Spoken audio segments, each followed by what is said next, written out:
The All-Star break is here, the trade deadline just shook the entire league, and the second half of the NBA season is about to get ruthless. Some teams loaded up. Some teams stood pat because they didn't need to. And a few are about to flip a switch that nobody's ready for. These are the 5 NBA teams that are going to absolutely dominate after the All-Star break and make a serious playoff push. Let's get into it. Number 5, the Minnesota Timberwolves. Minnesota has quietly been one of the most dangerous teams in the Western Conference all season, sitting at 32-20 and right in the middle of a brutal logjam behind Oklahoma City. Anthony Edwards is playing like the superstar everyone hoped he would become, and this team has made back-to-back Western Conference Finals appearances. But they had a problem. Their guard rotation behind Edwards and Dante DiVincenzo was a mess. Rob Dillingham couldn't crack the rotation, Mike Conley fell off a cliff, and there just wasn't enough shot creation when Edwards sat down. Enter Ayo Dosunmu. The Timberwolves grabbed him from Chicago for Dillingham, Leonard Miller, and 4 second-round picks, and this is exactly the kind of move that wins you a playoff series. Dosunmu is averaging 15 points per game this season, while shooting 45% from 3. He's a two-way guard who can defend, create his own shot, and knock down open looks next to Edwards.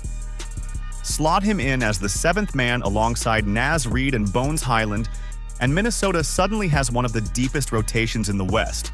If you like what you're hearing so far, hit that like button and let's keep going. Number 4, the Cleveland Cavaliers.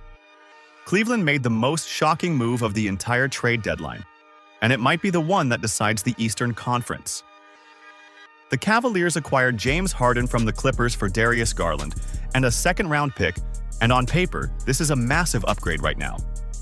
Garland has been battling toe injuries all season, in and out of the lineup, and Cleveland's 3 worst net ratings among regular rotation players belong to Garland, DeAndre Hunter, and Lonzo Ball. All 3 are gone now, replaced by Harden, Dennis Schroeder, and Keon Ellis. Harden is averaging 25.4 points and 8.1 assists this season, his best scoring numbers in a decade. He's played 44 of 47 possible games, and at 6'5", he gives Cleveland a backcourt partner next to Donovan Mitchell, who can actually be hidden on defense. The Cavaliers were already on a 9-2 run before this trade happened. Now they can stagger Harden and Mitchell, so there's always an elite creator on the floor. Coach Kenny Atkinson said it best. Great players figure out how to make it work. Cleveland got better and cheaper at the same time. That almost never happens at the deadline. Number 3, the Boston Celtics. Everyone counted Boston out when Jason Tatum went down with a torn Achilles before the season. Instead, Jaylen Brown turned into a legitimate MVP candidate, Derek White became one of the best two-way guards in the league, and Peyton Pritchard emerged as a 6th Man of the Year contender. The Celtics are 33-18 and tied for the 2nd seed in the East. And then they added Nikola Vucevic. Boston traded Anthony Simons to Chicago for the 2-time All-Star center, filling the one glaring hole on their roster. All season, they've relied on Neemias Queta and Luka Garza at center, and while both have exceeded expectations, Vucevic is a different animal. He's averaging 16.9 points and 9.0 rebounds this season. He stretches the floor with his three-point shooting, and he's appeared in over 1,000 regular season games. That kind of experience matters when the lights get brighter in April and May. The Celtics also saved over $20 million in luxury tax with this move and created a $27 million trade exception for the summer. Brad Stevens is playing chess while the rest of the East plays checkers. Drop a comment and tell me which team on this list scares you the most in the playoffs. Number 2, the San Antonio Spurs. This might be the scariest team nobody outside of San Antonio is talking about enough.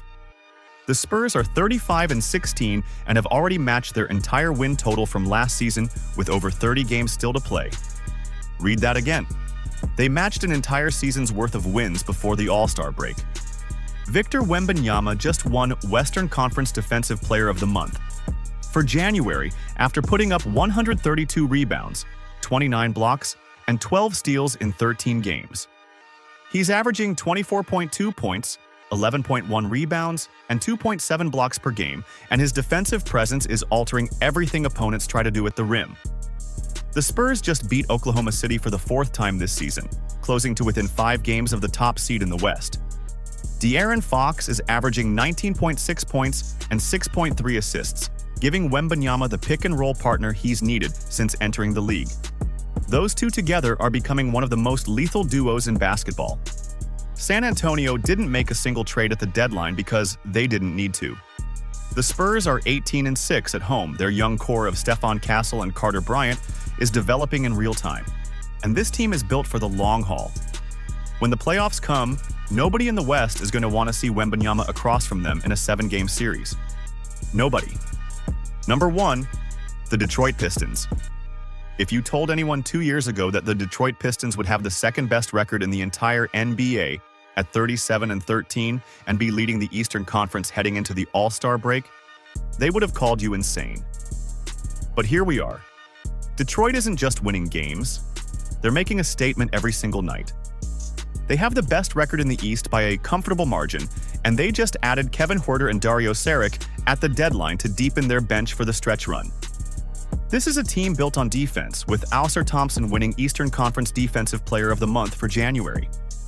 The Pistons sent out Jaden Ivey in the deal, a player who never quite fit into what this team was building, and brought back shooting and veteran savvy that this roster needed.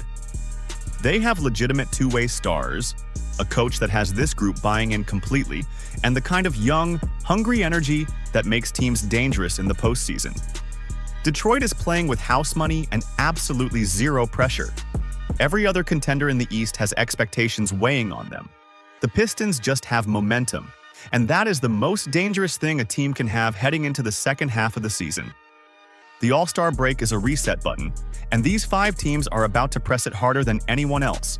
Whether it's Harden in Cleveland, Wembanyama in San Antonio, or the Pistons shocking the entire basketball world, the second half of this season is going to be special. If you want to stay locked in on everything happening in the NBA, subscribe to Rim Logic, and I'll see you in the next one.